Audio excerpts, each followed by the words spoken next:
जय भारत के साथ स्वागत है आप सभी का आपके अपने न्यूज़ चैनल सीएमएन न्यूज़ 24/7 पर। तो ब्रेकिंग न्यूज़ और लेटेस्ट न्यूज़ अपडेट में जानेंगे देश और दुनिया की कुछ चुनिंदा महत्वपूर्ण खबरें। तो वीडियो को एंड तक ज़रूर देखिए ताकि आपकी कोई भी न्यूज़ अपडेट मिस न हो।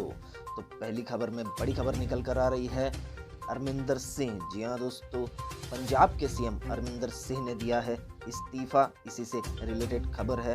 अब कौन होगा पंजाब का अगला सीएम? गुजरात की तरह ही पंजाब में भी सीएम को बदल देने का ऐलान कर दिया गया है। उसी के साथ खबर आ रही है कोरोना काल में मसीहा बने सोनू सूद पर फर्जीवाड़े का आरोप है। इनकम टैक्स रेड मार रही है उनके ठिकानों पर। और साथ ही खबर आ रही है हिंदू महासभा ने विवादित बयान दिया है। जो महात्मा गांधी की हत्या की वो संगठन दोस्तों आज भी भारत में चल रहा है। उन्होंने कहा कि हिंदू धर्म की रक्षा के लिए हमने गांधी तक को नहीं छोड़ा, तो आप बीजेपी किस खेत की मूली है? ऐसा विवादित बयान हिंदू महासभा की ओर से दिया गया है। वहीं खबर आ रही है कि आज गणपति विसर्जन है और अहमदाबाद में सबसे बड़ा गणपति विसर्जन होने वाला है। पुलिस और मनपा कर्मचारी हाई अलर्ट पर है, काम पर लगे हुए हैं। बढ़ते अगली खबर की ओर। तो पहली बड़ी खबर आ रही है पंजाब से। अमरिंदर सिंह ने कांग्रेस के दबाव में पंजाब सीएम पद से इस्तीफा दिया। नवजोत सिंह सिद्धू से चल रही थी कला। जी हाँ दोस्तों, काफी समय से पंजाब कांग्रेस में अंदर ही अंदर बहुत कलह चल रही थी। कैप्टन अमरिंदर सिंह ने पंजाब के मुख्यमंत्री पद से आखिरकार इस्तीफा दे दिया है। कथित तौर पर कांग्रेस ने उन्हें इस्तीफा देने के लिए मजबूर किया। कहा गया है कि कांग्रेस आलाकमान ने कैप्टन पर विधायकों के कहने पर दबाव बनाया था। उसी के रिलेटेड अगली खबर है। बढ़ते अगली खबर की और अगली खबर में है नवजोत सिंह सिद्धू या सुनील जाखड़, अब किसके सिर सजेगा पंजाब सीएम का ताज? जी हाँ दोस्तों, पंजाब का नया सीएम कौन होगा, इस पर आज आलाकमान फैसला ले सकता है। पंजाब में कांग्रेस नेता नवजोत सिंह सिद्धू और अमरिंदर सिंह के बीच लंबे अरसे से चल रही कलह की परिणति में कैप्टन अमरिंदर सिंह का मुख्यमंत्री पद से इस्तीफा हो गया। पंजाब कांग्रेस में चला घमासान क्या अब समाप्त हो जाएगा? पंजाब सरकार का नेतृत्व अब किसके हाथ में जाएगा, यह बड़ा सवाल है, जिसका जवाब कांग्रेस आलाकमान ही दे सकती है। सूत्रों के मुताबिक अमरिंदर सिंह की जगह लेने वालों में प्रदेश कांग्रेस के पूर्व अध्यक्ष सुनील जाखड़, पंजाब कांग्रेस के पूर्व प्रमुख प्रताप सिंह बाजवा और बेअंत सिंह के पोते सांसद रवनीत सिंह बिट्टू तो दावेदार है ही, लेकिन नवजोत सिंह सिद्धू भी इस दौड़ में अब शामिल हो चुके हैं।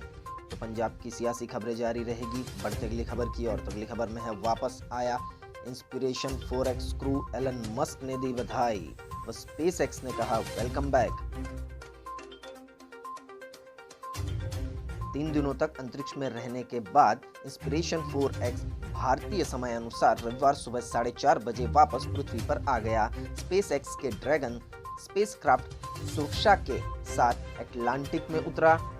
खुशी का इजहार करते हुए एलन मस्क ने ट्वीट कर बधाई दी। वहीं स्पेसएक्स ने क्रू सदस्यों का पृथ्वी पर वापस स्वागत करते हुए लिखा वेलकम बैक। जी हाँ दोस्तों, एलन मस्क की कंपनी ने आम नागरिकों को, आम आदमी को अंतरिक्ष में सैर करने का मौका दिया था। जो कि 4 प्रथम यात्री चुने गए थे, वो अंतरिक्ष की यात्रा करके वापस आज सुबह 4:30 बजे लौट चुके हैं। बढ़ते अगली खबर की और अगली खबर में है कैप्टन अमरिंदर सिंह ने इस्तीफा देने के बाद नवजोत सिद्धू पर निकाली भड़ास।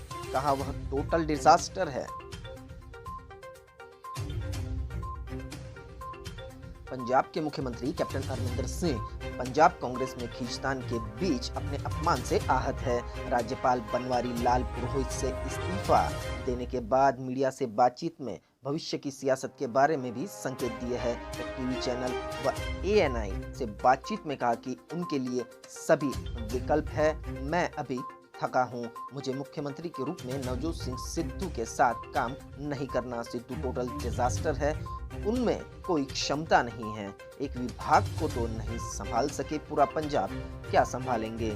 सिद्धू राष्ट्रीय सुरक्षा के लिए खतरा है। कैप्टन अमरिंदर सिंह ने कहा राष्ट्रीय सुरक्षा के लिए खतरा है नवजोत सिंह सिद्धू, क्योंकि वो पाकिस्तान में शपथ ग्रहण समारोह में गए थे और पाकिस्तानी नेताओं के साथ भी काफ़ी तस्वीरें खिंचवा कर आए थे। तभी से ये घमासान शुरू हुआ था। बढ़ते अगली खबर की और अगली खबर में है सिद्धू सीएम बनने के लिए अड़े हैं, आज हाईकमान लेगा फैसला। सूत्रों के हवाले से आई है खबर। नवजोत सिंह सिद्धू ने जितनी भी पॉलिटिक्स की है वो खुद को पंजाब का सीएम बनाना चाहते हैं। उसी के रिलेटेड ये खबर है। पंजाब में कैप्टन अमरिंदर सिंह के मुख्यमंत्री पद से इस्तीफे के बाद कांग्रेस के लिए मुश्किलें खत्म होती नजर आ रही है।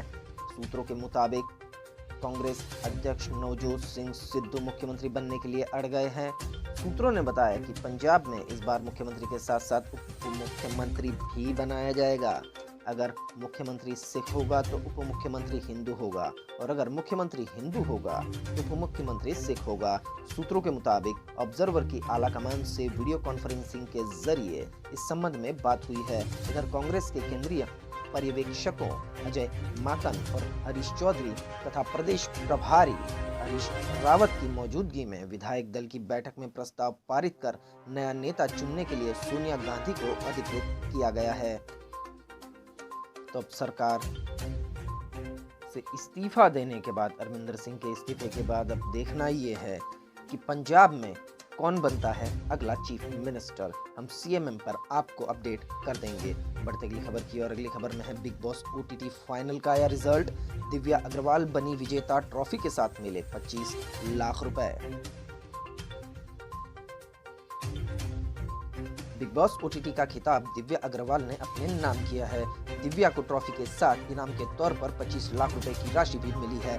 दिव्या, जो शो की शुरुआत से ही बतौर विजेता मजबूत कंटेस्टेंट देखी जा रही थी, दिव्या हमेशा ये कहती दिखी कि बिग बॉस में आना उनकी चाहत है और अब ट्रॉफी जीतकर उन्हें विजेता बनने का अपना सपना पूरा कर लिया है। बढ़ते अगली खबर की और अगली खबर में है, जब तक काले कृषि कानून वापस नहीं लिए जाएंगे दिल्ली सीमा पर डटे रहेंगे राकेश टिकैत।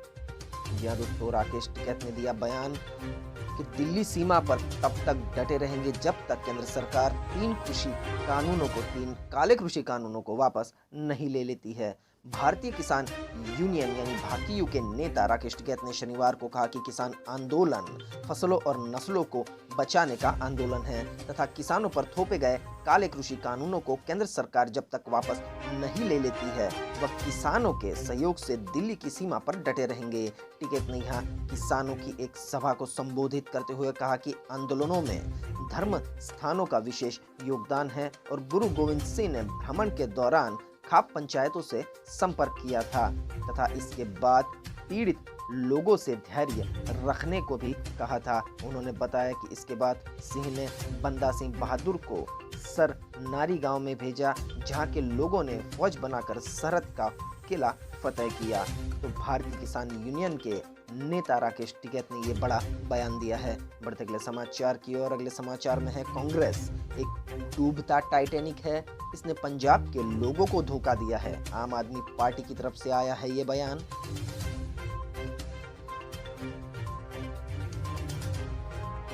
पंजाब में सत्ताधारी दल में महीनों से चल रही खींचतान के बाद मुख्यमंत्री अमरिंदर सिंह के इस्तीफे को लेकर आम आदमी पार्टी ने शनिवार को कहा कि कांग्रेस पार्टी में कुर्सी की लड़ाई का सबसे बड़ा खामियाजा प्रदेश के शासन को उठाना पड़ा है। एक वीडियो मैसेज में आम आदमी पार्टी के प्रवक्ता राघव चड्ढा ने कहा कि सत्ताधारी दल ने कुर्सी के संघर्ष में पंजाब के मुद्दों को हाशिए पर डाल दिया। चड्ढा ने पंजाबी में कहा कि कांग्रेस ने पंजाब के लोगों को धोखा दिया है, उन्हें पंजाब के कल्याण की नहीं अपनी व्यक्तिगत खुशियों की परवाह है। तो आम आदमी पार्टी की तरफ से कांग्रेस की आलोचना की गई है। बढ़ते अगली खबर की और अगली खबर में है, कांग्रेस के अंदरूनी झगड़ों पर उमर अब्दुल्ला ने दिया बड़ा बयान। तो कांग्रेस के सियासी घमासान के बाद सारी पार्टियों से बयानबाजी शुरू हो गई है। अब जम्मू कश्मीर से नेशनल कॉन्फ्रेंस के उपाध्यक्ष उमर अब्दुल्ला ने शनिवार को कहा कि कांग्रेस के नेता जब आपस में लड़ रहे हैं, ऐसे में उससे भारतीय जनता पार्टी का मुकाबला करने की उम्मीद करना बेमानी होगा। अब्दुल्ला ने यह बयान पंजाब के मुख्यमंत्री पद से कैप्टन अमरिंदर सिंह के इस्तीफा देने के बाद दिया है। जम्मू कश्मीर के मुख्यमंत्री रह चुके अब्दुल्ला ने कहा कि कांग्रेस की इस कार्रवाई का असर हर उस पार्टी पर होगा जो बीजेपी की अगुवाई वाले राष्ट्रीय जनतांत्रिक गठबंधन से बाहर है, क्योंकि करीब 200 लोकसभा सीटों पर कांग्रेस और बीजेपी के बीच सीधा मुकाबला है। तो कैप्टन अमरिंदर सिंह के इस्तीफे के बाद भारत की सियासत काफी गर्मा गई है, बयानबाजी आ रही है, सारी खबरें उसी के रिलेटेड है। बढ़ते अगली खबर की और अगली खबर भी कैप्टन से रिलेटेड ही है। कैप्टन ने कहा, मैं अपमानित महसूस कर रहा हूं, अब क्या होगा कैप्टन अरमिंदर सिंह का अगला कदम। जी हाँ दोस्तों, तो कैप्टन अरमिंदर सिंह का दर्द छलका है। कैप्टन ने खुले शब्दों में कहा है कि वे अपमानित महसूस कर रहे हैं। पंजाब के मुख्यमंत्री कैप्टन अरमिंदर सिंह ने शनिवार को कांग्रेस विधायक दल की बैठक से ठीक पहले अपने पद से इस्तीफा दे दिया है। इस्तीफा देने के बाद प्रेस कॉन्फ्रेंस में कैप्टन अरमिंदर सिंह ने कहा कि वह अपमानित महसूस कर रहे हैं। कैप्टन ने काफ़ी सख्त लहजे में कहा कि अब सोनिया गांधी जिसे चाहे उसे सीएम बना ले। उन्होंने कहा कि मैंने सुबह ही सोनिया गांधी को फ़ोन पर अपने फैसले के बारे में बता दिया था।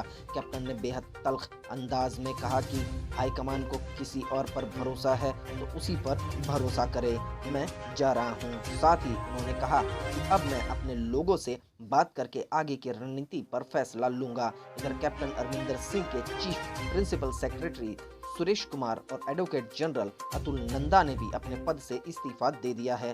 मीडिया एडवाइजर प्रवीण ठकुराल ने भी इस्तीफा दे दिया है। बढ़ते अगली खबर की और अगली खबर में है मध्य प्रदेश में 1 नवंबर से 89 ब्लॉक में घर घर पहुंचाए जाएंगे राशन। शिवराज सिंह चौहान ने दिया बयान। शिवराज सिंह चौहान ने कहा है कि घर घर राशन पहुंचाया जाएगा। उसी के रिलेटेड ये खबर है। तो मध्य प्रदेश के मुख्यमंत्री शिवराज सिंह चौहान ने शनिवार को अहम ऐलान किया। उन्होंने कहा कि 1 नवंबर को फाउंडेशन डे के मौके पर हम 89 जनजातीय ब्लॉक में राशन की डिलीवरी हर घर तक करेंगे। आदिवासी जनजातियों को अपना काम छोड़ दुकानों पर आने की जरूरत नहीं है, इसके लिए उनके वाहनों का इस्तेमाल किया जाएगा। मुख्यमंत्री ने कहा, ऊंची ब्याज दरों के कारण जनजाति भाई बहनों का शोषण होता है, इसलिए प्रभावी कानून बनाकर जनजाति क्षेत्रों में साहूकारी का धंधा करने वालों के लिए ब्याज की दरें भी निर्धारित कर दी है। तय दरों से अधिक ब्याज लेने वालों को दंड दिया जाएगा। तो ये एमपी के सीएम ने बयान दिया है। बढ़ते अगली खबर की और अगली खबर में है कानूनी ढांचे पर चीफ जस्टिस ऑफ इंडिया की चिंता। चीफ जस्टिस रमन्ना बोले, देश में अब भी गुलामी के दिनों का लीगल सिस्टम, अंग्रेजी में हुई कानूनी कार्रवाई को नहीं समझ पाते लोग।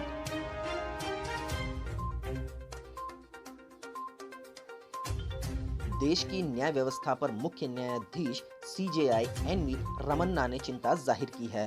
कर्नाटक स्टेट बार काउंसिल के जस्टिस एम शांतन गौदर को श्रद्धांजलि देने पहुंचे सीजेआई ने कहा कि देश में अब भी गुलामी के दौर की न्याय व्यवस्था कायम है। शायद देश की जनता के लिए यह ठीक नहीं है। सीजेआई ने कानून प्रणाली का भारतीयकरण करने की बात पर जोर दिया। सीजेआई ने कहा कि भारत की समस्याओं पर अदालतों की वर्तमान कार्यशैली फिट नहीं बैठती है।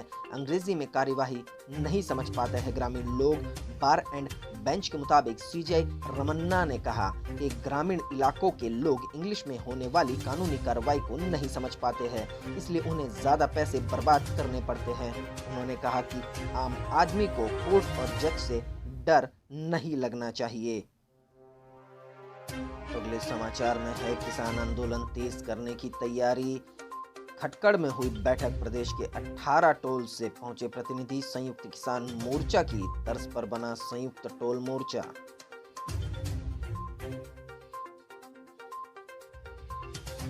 तो खटकड़ गांव में हरियाणा के 18 टोल पर चलने वाले किसानों के धरनों से 18 टोल प्रतिनिधियों की बैठक हुई।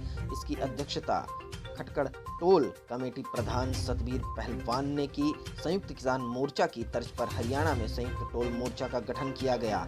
इसमें सभी टोल धरनों से एक एक प्रतिनिधि को इसमें शामिल किया गया। संयुक्त किसान मोर्चा के फैसले के बाद पूरे प्रदेश में उस फैसले को लागू कराकर आंदोलन तेज करने का काम संयुक्त टोल मोर्चा करेगा। तो किसान अब हार मानने वालों में से नहीं है। जब तक कि 3 काले कृषि कानून वापस नहीं हो जाते, तब तक पंजाब और हरियाणा के ज्यादातर किसान, इन्हीं का योगदान है किसान आंदोलन में, तो ये किसान अब वापस नहीं हटने वाले। किसान आंदोलन काफी जोरों शोरों से आगे बढ़ रहा है। बढ़ते अगली खबर की और अगली खबर में है नोटबंदी का नहीं हुआ असर। एनसीआरबी की रिपोर्ट में हुआ खुलासा। महाराष्ट्र में एक साल में 83.61 करोड़ रुपए के फर्जी नोट बरामद हुए। देश में नकली करेंसी की बरामदगी 190% बढ़ी। जी हाँ दोस्तों, नोटबंदी का सचमुच कोई भी फायदा नहीं हुआ है, लेकिन बीजेपी इसे बहुत बड़े अचीवमेंट के तौर पर हमेशा दिखाता आ रहा है। उसी से रिलेटेड ये खबर आ रही है। केंद्र सरकार द्वारा डिजिटल ट्रांजैक्शन को बढ़ावा देने और डीमोनेटाइजेशन करने के बावजूद देश में फर्जी भारतीय करेंसी की बरामदगी के मामलों में कमी नहीं आई है। अकेले महाराष्ट्र में वर्ष 2020 में 97 लोगों के पास से पुलिस ने 6,99,495 भारतीय नकली नोट पकड़े, जिसका मूल्य 83.61 करोड़ रुपए था। एनसीआरबी की ताज़ा रिपोर्ट के अनुसार महाराष्ट्र में बीते साल फर्जी नोट की बरामदगी के 42 केस दर्ज हुए थे। एनसीआरबी की रिपोर्ट के अनुसार वर्ष 2020 में देश में कुल 92.18 करोड़ मूल्य की 8,34,947 फर्जी भारतीय करेंसी पकड़ी गई। यह 2019 में पकड़ की कुल फर्जी भारतीय करेंसी की तुलना में 190.5% अधिक है। एनसीआरबी के अनुसार वर्ष 2019 में कुल 2,87,404 फर्जी भारतीय करेंसी पकड़ी गई थी, जिसका मूल्य 25.39 करोड़ रुपए था। देश भर में नकली भारतीय करेंसी पकड़े जाने के कुल 385 केस विभिन्न पुलिस स्टेशनों में भी दर्ज हुए हैं। तो नोटबंदी का कोई फायदा दिखता यहाँ नजर नहीं आ रहा है, ये रिपोर्ट में खुलासा हो गया है। बढ़ते अगली खबर की और अगली खबर में है, सोनू सूद ने 20 करोड़ रुपए की टैक्स चोरी की। इनकम टैक्स डिपार्टमेंट का है ये दावा। एक्टर को विदेशों से अवैध फंडिंग भी मिली, अब ईडी भी जांच शुरू कर सकती है। फर्जी संस्था बनाने का आरोप है, बोगस लोन लेने का, बोगस बिलिंग का, पैसों को रोटेट करने का और मदद के नाम पर पैसों को जमा करने का भी आरोप सोनू सूद पर लगाया गया है। तो कोरोना काल में गरीब और मजदूरों की मदद कर दुनिया भर में चर्चित हुए अभिनेता सोनू सूद विवादों में घिरते नजर आ रहे हैं। आयकर विभाग ने उनके मुंबई, लखनऊ, कानपुर, जयपुर, दिल्ली और गुरुग्राम सहित 28 ठिकानों पर 3 दिन की रेड के बाद 20 करोड़ की टैक्स चोरी का दावा किया है। इस छापेमारी के बाद एक्टर या उनकी पीआर टीम की तरफ से कोई बयान सामने नहीं आया है।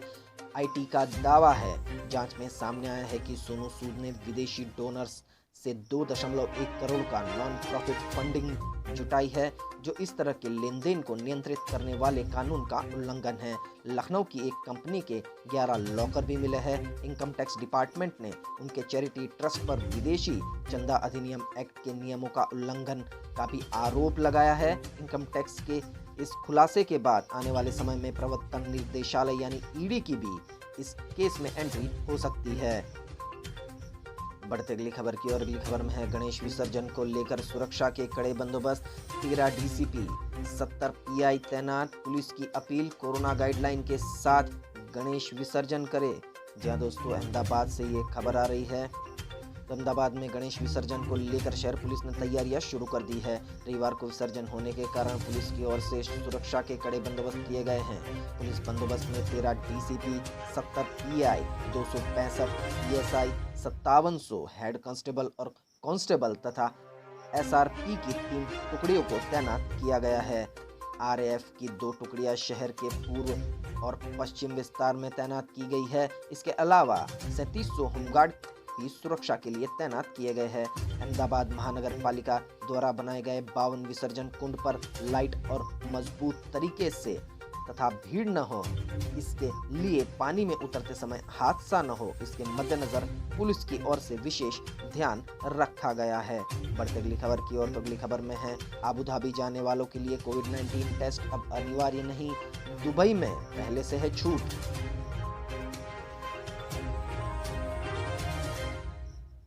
अबू धाबी ने शनिवार को संयुक्त अरब अमीरात के अन्य हिस्सों से आने वाले लोगों के लिए कोविड-19 टेस्ट कराने की अनिवार्यता खत्म कर दी है। अबू धाबी ने शनिवार को यह घोषणा की। इसमें कहा गया कि संयुक्त अरब अमीरात के 6 अन्य अमीरात से आने वाले लोग रविवार से बिना जांच के भी राजधानी में प्रवेश कर सकते हैं। यूएई की सरकारी न्यूज एजेंसी वाम के मुताबिक अभी तक यूएई की राजधानी में अमीरात के अन्य हिस्सों से प्रवेश के लिए पीसीआर टेस्ट का नेगेटिव होना अनिवार्य था। इस महीने की शुरुआत में अबू धाबी ने विदेशों से आने वाले ऐसे लोगों को क्वारंटाइन करने की अनिवार्यता खत्म कर दी थी जिनका कोविड-19 टीकाकरण हो चुका था। तो अब अगर आप दुबई या अबू धाबी जाते हैं तो आपको कोविड-19 का टेस्ट अनिवार्य नहीं होगा। बढ़ते अगली खबर की ओर। अगली खबर में है विवादित बयान और धमकी, हिंदू महासभा की भाजपा सरकार को चुनौती, कहा हिंदुओं की रक्षा के लिए हमने गांधी को भी नहीं बख्शा। जी हाँ दोस्तों, राष्ट्रपिता महात्मा गांधी की हत्या करने वाला संगठन अभी भी भारत में मौजूद है और धमकियां देता जाता है, फिर भी इसके खिलाफ कोई एक्शन नहीं लिया जाता। देखते खबर में क्या है। नेताओं के विवादित बयान थमने का नाम नहीं ले रहे हैं। अब इसमें हिंदू महासभा के एक नेता ने कर्नाटक में महात्मा गांधी को लेकर विवाद खड़ा करने वाला बयान दे डाला है। नेता ने अपने बयान में कहा कि हिंदुओं की रक्षा के लिए हमने गांधी तक को नहीं बख्शा। बयान देने वाले नेता का नाम धर्मेंद्र है, जो बेंगलुरु में एक प्रेस कॉन्फ्रेंस कर रहा था। यह प्रेस कॉन्फ्रेंस यहाँ ढहाए गए अवैध धार्मिक ढांचों के संबंध में आयोजित की गई थी। नेता ने कहा कि अगर यह सब कांग्रेस के कार्यकाल में हुआ होता तो तुम्हें क्या लगता है, सब कुछ ऐसा ही चलता। साथ ही कहा कि अब हिंदू महासभा किसी भी मंदिर को ढहाने नहीं देगी, मतलब ये और शांति व्यवस्था को हंगारने का काम करेंगे। हिंदू महासभा फिर से शांति व्यवस्था को भंग कर सकते हैं हिंदुत्व के नाम पर। बढ़ते अगली खबर की ओर। तो अगली खबर में है कैप्टन की कप्तानी का अंत, अरमिंदर सिंह को मिला भाजपा में आने का न्योता, इस नेता ने की जमकर तारीफ। जी हाँ दोस्तों, जैसे कि हम सभी जानते हैं, बुलेटिन में भी और कल से मीडिया में भी काफ़ी खबरें प्रचलित हो रही है। कैप्टन अरमिंदर सिंह के इस्तीफे के बाद सियासी घमासान मचा हुआ है, तो इसी के रिलेटेड ये खबर है। शायद उनको अब बीजेपी में मौका मिल सकता है। पंजाब के मुख्यमंत्री कैप्टन अरमिंदर सिंह ने शनिवार को अपने पद से इस्तीफा देने के बाद इसी के साथ कि उन्हें भाजपा में आने का न्योता मिल चुका है। पंजाब के पूर्व मंत्री मास्टर मोहन लाल ने यह प्रस्ताव रखा है। शनिवार को पूर्व मंत्री मास्टर मोहन लाल ने कैप्टन अरमिंदर सिंह के इस्तीफे पर अपनी प्रतिक्रिया दी। पत्रकार वार्ता में मास्टर मोहनलाल ने कैप्टन की तारीफों के पुल बांधे और भाजपा में शामिल होने का न्योता भी दिया। पूर्व मंत्री मोहनलाल ने यहां तक कह दिया कि वह पंजाब में भाजपा का साथ दे और सूबे में भाजपा की सरकार बनाए और नेतृत्व करते रहे। मास्टर मोहन ने कहा कि कांग्रेस सिद्धू को इसलिए पार्टी में लाई थी ताकि कैप्टन की गर्दन पर घुटना रखकर इस्तीफा लिया जा सके। उन्होंने कहा कि मौजूदा मुख्यमंत्री को इस्तीफे के लिए मजबूर करना दुर्भाग्यपूर्ण है, यह लोकतंत्र का अपमान है। मोहनलाल ने कहा कि कैप्टन अरमिंदर सिंह कांग्रेस में फिट नहीं बैठते। तो अब बढ़ते अगली खबर की ओर। अब जानेंगे मौसम का हाल कैसा रहेगा अगले 24 घंटे का भारत के मौसम का पूर्वानुमान। तो अगले 24 घंटों के दौरान स्काईमेट वेदर के अनुसार पूर्वी राजस्थान, गुजरात के कुछ हिस्सों, कंगीय पश्चिम बंगाल, उड़ीसा, छत्तीसगढ़ और पूर्वी मध्य प्रदेश के अलग अलग हिस्सों में हल्की से मध्यम बारिश के साथ एक या दो स्थानों पर भारी बारिश हो सकती है। पूर्वोत्तर भारत, पश्चिम बंगाल के शेष हिस्से, आंतरिक ओडिशा के कुछ हिस्सों, बिहार, झारखंड, अंडमान और निकोबार द्वीप समूह, उत्तराखंड और तमिलनाडु में हल्की से मध्यम बारिश संभव है। हिमाचल प्रदेश, जम्मू कश्मीर, सौराष्ट्र और कच्छ, कोंकण, गोवा, तटीय कर्नाटक, लक्षद्वीप और आंध्र प्रदेश के अलग अलग हिस्सों में हल्की बारिश संभव है। तो आज के ब्रेकिंग न्यूज़ और लेटेस्ट न्यूज़ अपडेट यहीं समाप्त होते हैं। वीडियो को पूरा देखने के लिए आप सभी का बहुत बहुत धन्यवाद। देश और दुनिया की खबरों के लिए सब्सक्राइब कीजिए द CMM न्यूज़ 24/7 को और बेल आइकन को भी प्रेस कर दीजिए ताकि हर रोज़ की बड़ी खबरें, न्यूज़ अपडेट आपके मोबाइल पर मिल जाए। मिलते अगले न्यूज़ अपडेट के साथ। आपका दिन खुशनुमा रहे। Thank you, take care, good bye, जय भारत।